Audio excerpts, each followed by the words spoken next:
लोकसभा चुनाव के नतीजे 4 जून को आने हैं। कब? 4 जून को आप जानते हैं। और कहां जानकारी मिलेगी? विस्तार न्यूज में मिलेगी। उससे पहले लगातार छत्तीसगढ़ में कार्टून वार जारी है।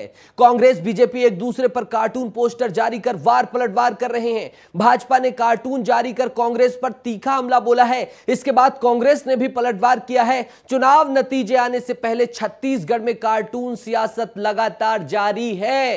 सुशील आनंद शुक्ला प्रदेश संचार प्रमुख और लक्ष्मी वर्मा प्रदेश उपाध्यक्ष भाजपा के बीच वार पलटवार हुआ है। वो सुन लीजिए, फिर अपने स्टेट ब्यूरो मृगेंद्र पांडे का सीधा रुख करेंगे। भारतीय जनता पार्टी मुद्दा विहीन हो चुकी है। पिछले 5.5 महीने में तो इनकी राज्य की सरकार ने कुछ काम किया नहीं है। नरेंद्र मोदी जी के खिलाफ में जनता ने मतदान कर दिया है। अब बैठी हुई भारतीय जनता पार्टी क्या करेगी? टाइम पास में कार्टून जारी कर रहे हैं। अरे इनमें जरा भी नैतिकता बची होती और इनकी आंखों में पानी होता तो नारायणपुर में, बीजापुर में मासूम बच्चियों के साथ छेड़खानी हुई, दुराचार की घटना हुई। अभी भी जो आरोपी है नारायणपुर का, वो मुख्यमंत्री के साथ में उसकी फ़ोटो आती है जिंदाबाद करते हुए, नारे लगते हैं। आज ही हमने ट्वीट किया है। ये भारतीय जनता पार्टी की असलियत है। Bharatiya Janata party time pass नहीं करती। भारतीय जनता पार्टी काम पे विश्वास करती है और लगातार जैसे ही हम जीते हैं काम शुरू किए, चाहे किसानों की बात करें, चाहे महिलाओं की बात करें, चाहे आम जनता के लिए योजनाओं की बात करें, तो कांग्रेसी जो है वो जनता को छल करके ठग करके वोट लिए। और 5 साल चाहे महिला अपराध की बात करें, चाहे बहनों के विकास की बात करें, सब तरफ रोड़ा अटकाने वाली कांग्रेस की सरकार इस पर बात ना करे तो अच्छा है। तो ये चल रहा है वार पलटवार। आप कहेंगे वार पलटवार तो दिखा दिया भाई साहब, जरा कार्टून भी दिखा दीजिए, बता दीजिए। तो ये लीजिए, देख लीजिए, बीजेपी ने ये कार्टून किया है। कांग्रेस शासन में महिलाओं की ये हालत, ये देखिए, पुलिस भी उनके साथ।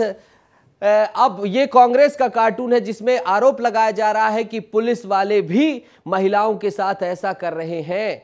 तमाम चीजें हैं, नहीं माफ कीजिएगा, उल्टा है। यहां पर महिलाओं के साथ दुराचार कर रहे थे और कांग्रेस के शासनकाल में जो अत्याचार हो रहा था उसका जवाब इस समय भारतीय जनता पार्टी की सरकार में पुलिस इस तरह से उल्टा बदमाशों को लटका कर दे रही है। मृगेंद्र हमारे सहयोगी जुड़ गए, सीधा उनका रुख करेंगे। 4 तारीख की बात करूंगा, दिसंबर की। मृगेंद्र जी, एनसीआरबी के डेटा आए थे और एनसीआरबी के डेटा में छत्तीसगढ़ की स्थिति बड़ी दयनीय बताई गई थी। राजस्थान की सरकार बदल गई, सियासत होती है, लेकिन महिलाओं की स्थिति जस की तस है, बल्कि अत्याचार दुराचार बढ़ता ही जा रहा है।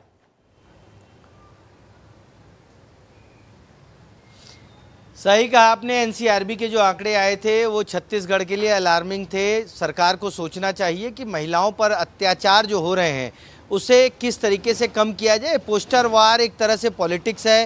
कांग्रेस और बीजेपी अपनी बात कह रही है, लेकिन सरकार को, क्योंकि सरकार का नैतिक दायित्व भी होता है कि महिलाओं पे जो अत्याचार हो रहे हैं उसे कम करें। भाजपा इसी अत्याचार के खिलाफ, इस अत्याचार को चुनाव में भी मुद्दा बनाई थी और अब प्रदेश में भाजपा की सरकार है। ऐसे में लोगों को उम्मीद है कि महिलाओं पर अत्याचार कम होंगे और भाजपा सरकार एक नजीर पेश करेगी। जी, एक चीज और मृगेंद्र जी, जब वो रिपोर्ट आई थी, एनसीआरबी के डेटा आए थे, उसमें भारतीय जनता पार्टी की कंपैरेटिबली जो शासन जहां जैसे कि उत्तर प्रदेश या तमाम जगहों पर है वहां पर सही था, बशर्ते कि कांग्रेस के शासनकाल में। तो अब चुनाव जीतकर भारतीय जनता पार्टी आ गई है। उम्मीद है कि ये जो अत्याचार अपराध की एनसीआरबी की अगली रिपोर्ट आएगी उसमें कुछ साफ स्वच्छ आंकड़े देखने को मिलेंगे। देखिए, भाजपा का लगातार ये दावा रहा है कि डबल इंजन की सरकार प्रदेश के विकास में और देश के विकास में सहायक है। प्रदेश में पिछले 5 साल कांग्रेस की सरकार थी और उस समय महिलाओं पे अत्याचार के जो आंकड़े बढ़े हैं उसके पीछे तर्क ये दिया जाता है कि एफआईआर दर्ज होने लगी, पहले एफआईआर दर्ज नहीं होती थी। हालांकि ये तर्क मानना बहुत न्यायसंगत नहीं होगा, लेकिन अब प्रदेश में भाजपा की सरकार है तो ये उम्मीद की जा रही है, लोगों को एक आस है कि इस तरीके के अत्याचार और इस तरीके के मामले जो है कम होंगे।